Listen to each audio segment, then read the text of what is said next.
Alhamdulillah yang berbahagia, lagi dan lagi kita bersyukur kepada Allah Subhanahu wa taala, yang mana Allah Subhanahu wa taala telah bagi kita ni kekuatan sehingga kita ni bisa mengerjakan solat Isya berjamaah. Para alim ulama katakan yang berbahagia kalau sekiranya Allah SWT nampakkan pahala orang yang solat berjamaahnya berbahagia, maka yang sakit akan merangkak datang ke masjid untuk solat berjamaah. Kalau sekiranya Allah Subhanahu wa taala nampakkan pahala satu kali solat 270,000, berdebus uang di atas langit kan, jatuh ke masjid ni. Satu kali solat lagi yang berbahagia, berdebus lagi 270,000 yang berbahagia. Coba kita kalikan 5 waktu, berapa yang berbahagia? 1 juta lebih. Akan tetapi yang berbahagia di mana Allah SWT nampakkan pahala orang solat berjamaah yang berbahagia, tak kala kita ni kembali kepada Allah Subhanahu wa taala. Cuba bayangkan 270,000 dilipat gandakan 70 kali lipat. Yang berbahagia, itulah pahala-pahala keuntungan-keuntungan yang berbahagia. Sebentar lagi yang berbahagia kita solat sunat tarawih, Allah lipat gandakan pahala dengan solat wajib lemah. Mendapatkan pahala 27 derajat juga. Begitu juga yang berbahagia, sebentar lagi kita solat sunat witir, dapatkan pahala yang sama dengan berbahagia. Hadirnya sama-sama mencari Allah Subhanahu wa taala. Kalau kita tanya satu persatu, semua manusia ingin bahagia.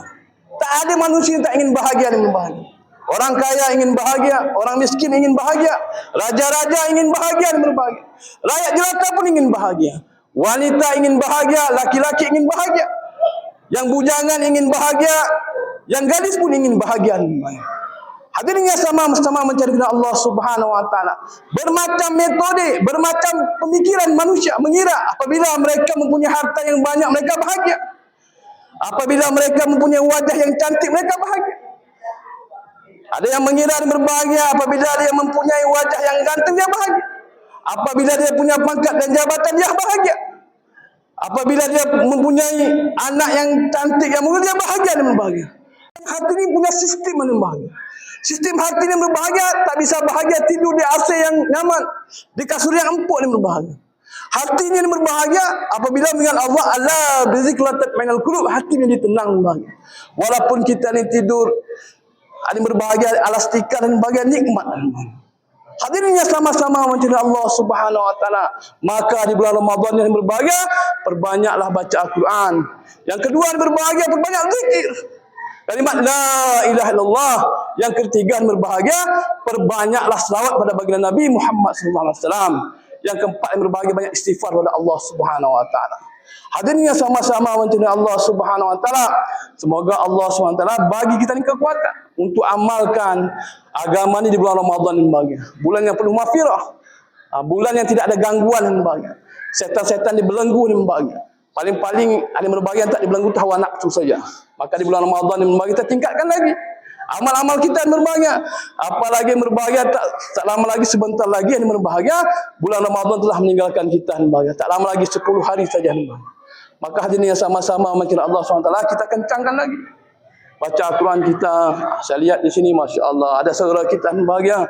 Lepas dia solat, dia baca Al-Quran. Ni dia lah anak Pak Cikgu Cik Lan, ada anggota polisi juga yang bahagia, Ijul yang bahagia. Ini luar biasa yang bahagia. Seperti ini amal-amal ibadah yang di bulan Ramadan yang berbahagia. Dan kita tinggalkan masjid, ada berbahagia. Maka ada berbahagia, innama ya'muru masajidallah man amara billahi wal yawmil akhir. Orang-orang yang memakmurkan masjid Allah, orang yang beriman pada Allah, beriman pada hari akhirat. Kalau kita tanya yang berbahagia, semua kita ingin masuk surga yang berbahagia. Tak ada ibu pun masuk surga, bapak pun masuk surga yang berbahagia. Tapi tak betah di masjid yang berbahagia. Karena mengapa yang berbahagia? Masjidlah taman-tamannya surga. Kalau sekiranya Allah Subhanahu wa taala nak turunkan rahmat, maka yang berbahagia yang pertama Allah turunkan rumah Allah Subhanahu wa taala. Makanya yang berbahagia tak kala kita masuk masjid baca doa, Allahumma ftahli abwaaba rahmatik.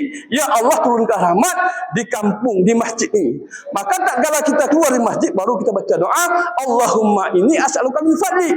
Ya Allah berikanlah rezeki. Ini hadirin sama-sama mencari kepada Allah Subhanahu wa taala. Mudah-mudahan yang berbahagia, kutub yang singkat yang bermanfaat buat kita semuanya. Amin amin ya rabbal alamin. Semoga baca Al-Quran kita, zikir kita, sedekah kita diterima di sisi Allah Subhanahu wa taala. Amin amin ya rabbal alamin. Supaya majlis kita tidak dianggap majlis yang lalai, kita tutup dengan doa kepada majlis. Subhanallah wa bihamdihi, subhanakallahumma wa bihamdika, asyhadu an la ilaha illa anta, astaghfiruka wa atubu ilaik. Assalamualaikum warahmatullahi wabarakatuh.